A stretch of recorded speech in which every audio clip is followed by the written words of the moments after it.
So far we'll be talking about all the major functionalities of the transport bar, playing music, the time divisions, musical time divisions in the transport bar, the time divisions, musical time divisions in the sequencer.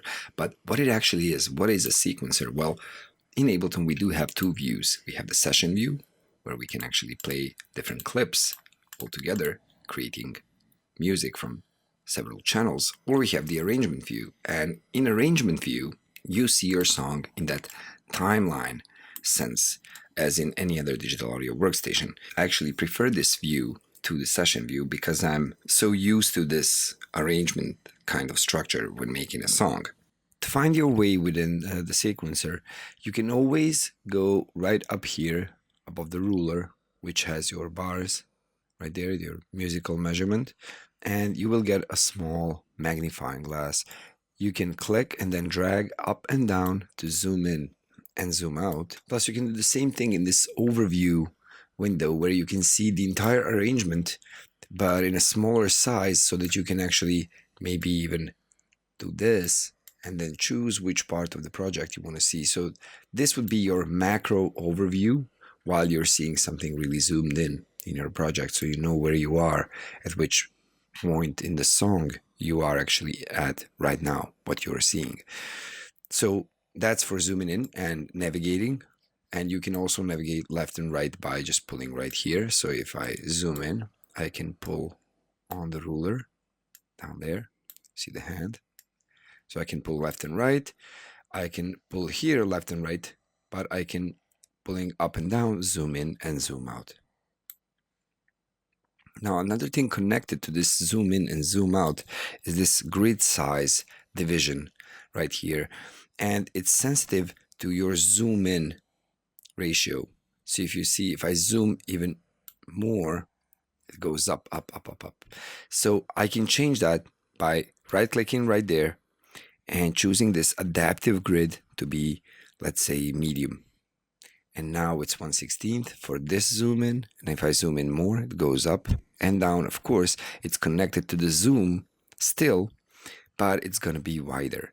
So I can choose if I want to be the widest, like this. So I really have to zoom in a lot to get the 1/16 division, which really doesn't suit me. So I tend to keep it at medium. So that's the grid density. And that grid density, of course, is connected to the zoom in and zoom out. Once you do that, you see it changes with it. You can keep that fixed too. You can keep it fixed at, let's say, 1 bar.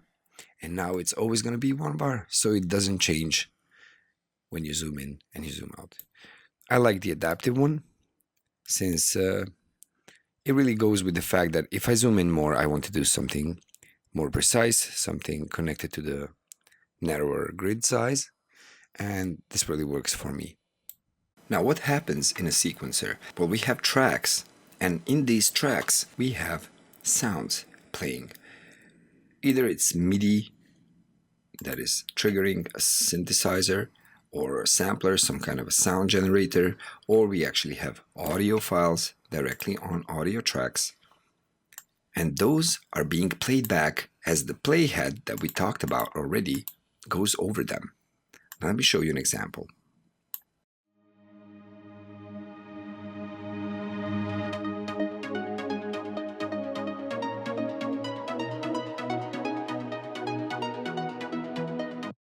So what's happening right here is this horizontal nature of this timeline. And believe me, there is software from a long time ago that had a vertical nature for its timeline. It went from up downwards. Usually, sequencers today go from left to right. So the timeline is like normal reading direction, from left to right. The playhead goes from left to right and plays everything it comes across, playing the sound from this channel, and we can solo it and play that channel separately from everything else. You can hear only that sound.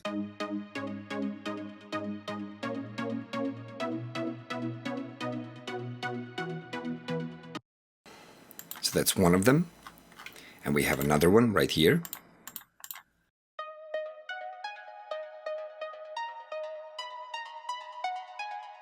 We have another one.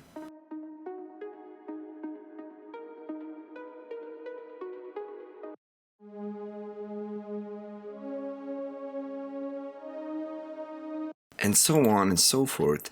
We are arranging sounds and they play together at the same time. So once again, all of them together.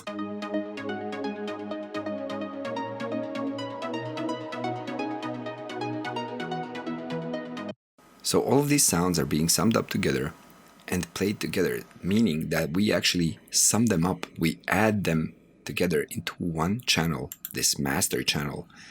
And if you can see, this particular sound is routed, and we will talk about routing much more when we get to that part of the course, is routed into this group channel, and then this group channel is routed into the master channel. Now the master channel is routed to our outputs, directly into the outputs of our sound card. And this is how the sound from this track reaches, in this particular example of this song, reaches the master track and then the output of our sound card being transferred to the speakers and being played out for us so we can hear it. So the whole philosophy of the timeline is the playhead going from left to right and playing everything it comes across. And as you can see, we have drums, various effects, synthesizers. Now this project is not really that well organized, but that's another lesson and another course where we will actually cover organization of projects so that we could come back to them years after and still know where everything is. What you can notice so far is that all of these, let's say, audio samples, if you look at them, they are actually a composition of those samples we talked about when talking about digitalization of sound. So each one of these has all of those little samples, 44,100 times a second. If we check our sampling rate, it's 44,100 times a second, meaning that during this timeline, we have that 44,100 times a second division.